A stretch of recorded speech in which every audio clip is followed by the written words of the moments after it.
চলুন এক মাস পূর্বে ফেরত যাই।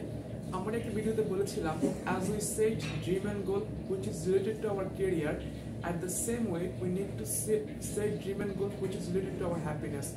অর্থাৎ আমরা আমাদের ক্যারিয়ার নিয়ে যেমন ড্রিম অ্যান্ড গোল সেট করি, ঠিক একইভাবে আমাদের ড্রিম অ্যান্ড গোল সেট করা উচিত আমাদের হ্যাপিনেস নিয়ে। So yes, today I'm going to share with you guys how to be happy, how to make sustainable happiness. So before sharing these things, I would like to share a myth. So happiness, it doesn't mean that আপনার লাইফে কোনো problem আসবে না, কোনো challenge আসবে না। Problem challenge অবশ্যই আসবে, but it matters that how you manage, how you respond. So I guarantee you this video will help you to manage your happiness, to make your happiness sustainable. So come to the main point. First of all, I would like to share a model which name is AGF Model. এটাকে মজার ছলে বলা যায় A for একটি, G for girl, F for friend, অর্থাৎ একটি girlfriend. But the main thing is A for acceptance, G for gratitude, F for forgiveness. So let me explain. So A stands for acceptance. It means that আপনার লাইফে যাই ঘটেছে অতীতে, যাই ঘটবে ভবিষ্যতে, ভালো কিংবা মন্দ, যদি ভালো ঘটে okay fine, there is no issue. যদি খারাপ কিছু ঘটে আপনাকে প্রথমে অ্যাকসেপ্ট করতে হবে, বিকজ অফ খারাপ কিছুর মধ্যেও ভালো কিছু লুকায়িত থাকে যেটা আমরা ওই মুহূর্তে দেখতে পারি না।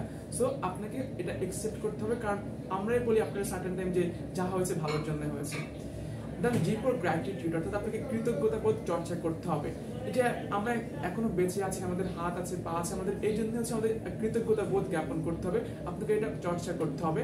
অ্যান্ড এফ ফর ফরগিভনেস, অর্থাৎ আপনাকে ক্ষমা করার চর্চা করতে হবে। যদি আপনি একটা মানুষকে ক্ষমা করতে না পারেন, দেখবেন যে আপনি ভিতর থেকে খুবই অসুখী, যা আপনার হ্যাপিনেসটাকে একবারই নষ্ট করে দিবে। So try to maintain this model, A for acceptance, G for gratitude, F for forgiveness. So I'm going to share with you guys another 5 points which really help you to make your happiness sustainable. So number 1, live in present, which is very, আমার মতে এটা খুবই best একটা point. Leave in present, অর্থাৎ বর্তমানে বসবাস করুন। আপনি যদি অতীত নিয়ে পড়ে থাকেন তাহলে এটা আপনার মধ্যে হতাশা তৈরি করবে, আপনার মধ্যে আপনার রিগ্রেট আপনি ফিল করবেন। এবং আপনি যদি ভবিষ্যৎ নিয়ে অনেক বেশি চিন্তা করেন, অনেক বেশি, অবশ্যই চিন্তা করেন ভবিষ্যৎ নিয়ে, বাট যদি টু মাচ চিন্তা করেন যেটা আপনার মধ্যে অ্যাংজাইটি ক্রিয়েট করবে। So try to live in present. Maybe right now you are watching my video, just focus on it. Maybe I am making on video right now, so I have to focus on it, যেটা আপনার হ্যাপিনেসকে অনেক বেশি sustainable করবে।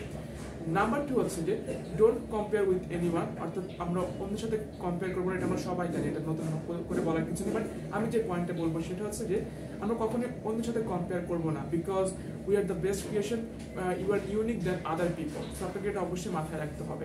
And number 3 হচ্ছে যে সে আলহামদুলিল্লাহ which things you have got and don't regret which things you don't get, অর্থাৎ আপনি যা পেয়েছেন তার জন্য শুকরিয়া জ্ঞাপন করুন, এবং যা পান নাই তার জন্য কখনোই রিগ্রেট বা দুঃখ অনুভব করবেন না। কারণ আমাদের লাইফে এমন হয় যে আমরা অনেক কিছু পাই, আমরা তার জন্য শুকরিয়া জ্ঞাপন না করে যে অল্প জিনিসটা আমরা পাই না তার জন্য অনেক দুঃখ অনুভব করি, অনেক আফসোস করি। So never do it. And number 4, by helping others, অর্থাৎ অন্যকে সহযোগিতা করার মাধ্যমে। মেবি আপনি টাকা দিয়ে অন্যকে সহযোগিতা করছেন, বাট আপনি টাকা দিয়ে অন্যকে সহযোগিতা করেন, আপনি টাকা দিয়ে হ্যাপিনেসটা কিনে নিচ্ছেন। So try to maintain it. And last not the least, for example কোনো একজন ব্যক্তি আপনার সাথে অনেক খারাপ ব্যবহার করেছে, অনেক রিঅ্যাক্ট করেছে, এটা কোনো তার সমস্যা না হতে পারে। ম্যাটার্স দ্যাট ওই ব্যক্তি খুব খারাপ ব্যবহার করার পরে আপনি কেমন রেসপন্স করছেন, ম্যাটার অফ ইউর বিহেভিয়ার, এটার উপর ডিপেন্ড করবে আপনাদের পরবর্তী সম্পর্কটা। So try two cool and এটা আপনি এখানে রিয়েক্ট না করে রেসপন্স করার চেষ্টা করুন, ইজিলি মেনটেন করার চেষ্টা করুন।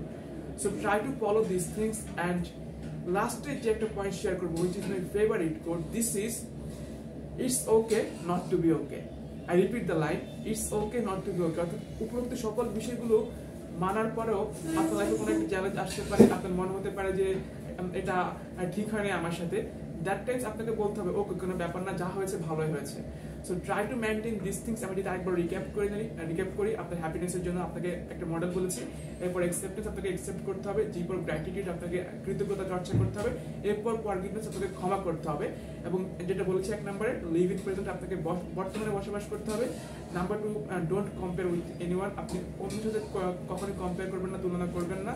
এবং হচ্ছে যে যা পেয়েছেন তার জন্য শুকরিয়া জ্ঞাপন করুন, যা পান নাই তার জন্য কখনোই রিগ্রেট করবেন না। এবং হচ্ছে যে যখন কোনো একজন ব্যক্তি আপনার সাথে খারাপ ব্যবহার করছে আপনি কেমন রেসপন্স করছেন, এবং by helping others. And last not the least, it's okay not to be okay. So try to maintain it. And আমার এই ভিডিও যারা দেখছেন কিংবা দেখবেন, আমি প্রত্যাশা করি আপনাদের প্রত্যেকের হ্যাপিনেস অনেক বেশি সাস্টেনেবল হোক। অ্যান্ড সেই প্রত্যাশা রেখে আজকের মতো এখানে শেষ করছি। দেখা হবে পরবর্তী কোনো ভিডিওতে। ভালো থাকবেন, ভালো রাখবেন। আসসালামু আলাইকুম।